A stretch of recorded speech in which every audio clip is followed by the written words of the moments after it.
Tara na guys, samahan nyo akong bisitahin natin ang Barangay Tag-Usep ng Buruanga, Aklan. Dito tayo magsisimula sa aming Barangay Nazareth at dito din tayo dadaan sa Barangay El Progreso o mas kilala itong Barangay Pipe. At madadaanan din natin ang napakagandang Sitio Kaluoy at Sitio Tapol ng Barangay El Progreso. At habang lumilipas nga ang panahon, naging progresibo din ang barangay na ito.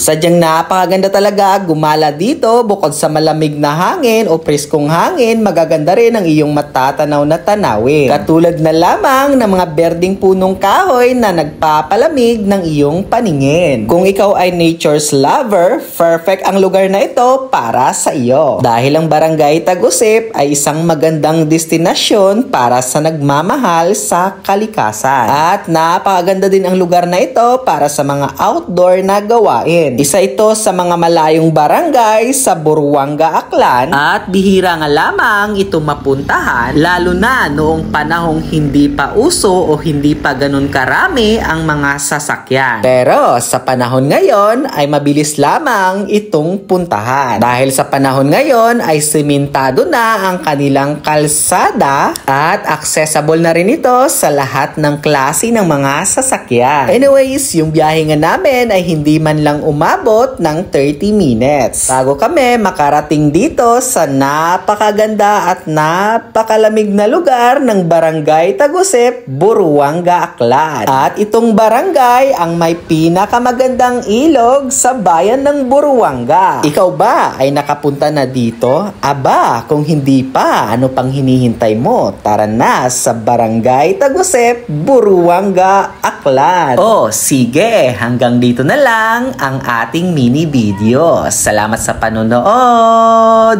Paalam! At nais ko lang palang i-shoutout ang isa kong follower na si Norfy Swalog.